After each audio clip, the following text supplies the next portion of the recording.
Ce minéral dressé ou couché, à quel ordre appartient-il? À quel désordre? Cela n'a pas de nom précis dans aucune langue, pas d'histoire propre. C'est nulle part. Cela pourrait être n'importe quand. Même sous ce ciel dont tout juste une vague teinture d'encre violette essaye de nous convaincre qu'il est méditerranéen.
Mais c'est en vain que je cherche, que je m'éloigne, que je m'approche.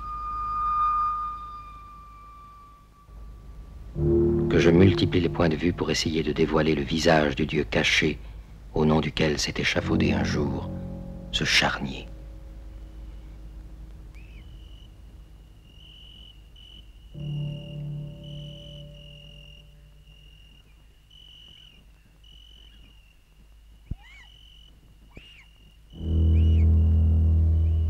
Et ne parlons pas de ruines.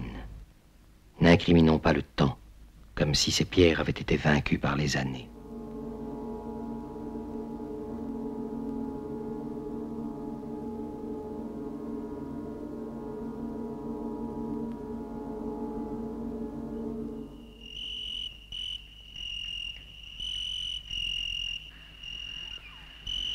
Ces arbres pétrifiés, comment ne pas voir qu'ils n'ont mimé la forme classique d'un temple que l'espace d'un bâillement.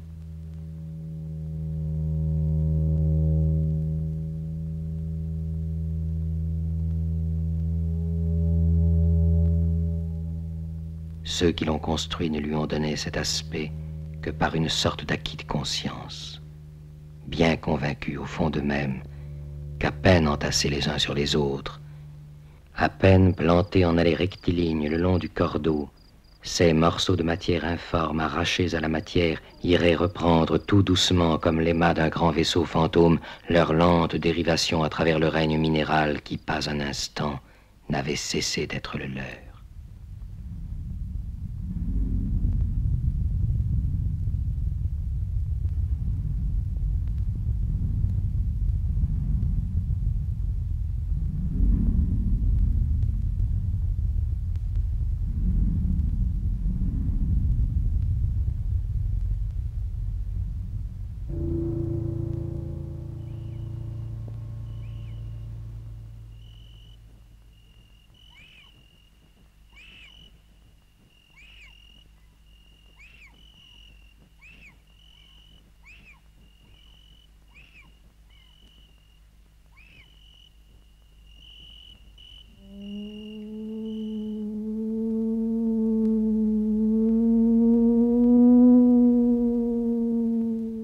Tout retournera donc à la boue, à la cendre.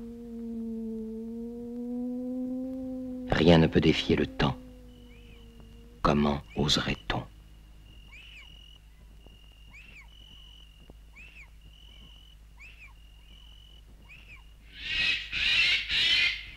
Le Dieu cruel et vain dont il s'agit ce soir de se concilier les bonnes grâces, dans cette vallée aux arbres rabougris, en alignant systématiquement les troncs fossilisés par avance, n'a que faire de demeure et d'offrande.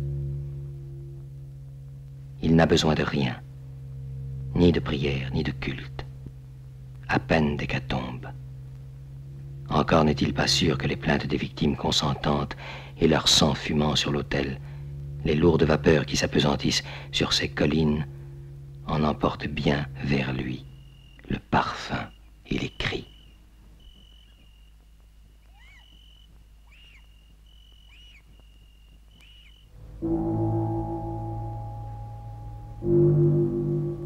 C'est le vieux dieu Temps, avec sa barbe de fleuve, le dieu du temps, où il n'y avait pas encore les hommes, pas même encore le temps.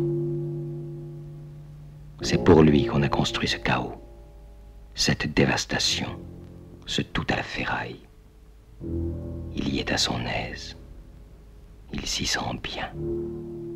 Hirsute, barbouillé de vases, il s'y est endormi à la création du monde d'un lourd sommeil sans rêve, dans l'écume du rien, du pas encore, du à jamais qui est son limon.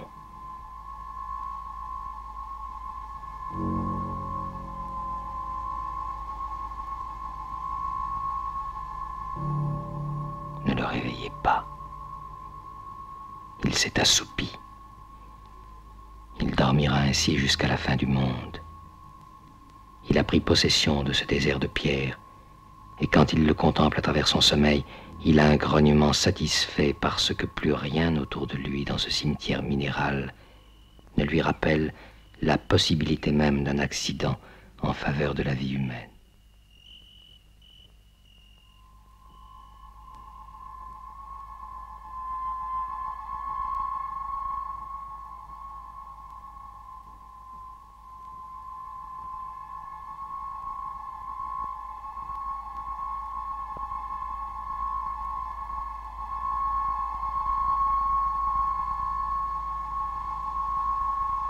Nous sommes encore au premier jour, avant que tout ait commencé. Dans ce jardin d'horreur que j'ai pourtant baptisé temple, moi une fois et pour toujours, parce que je suis le Verbe, même si jusqu'à la marque de la main de l'homme s'est effacée sur la pierre, à jamais.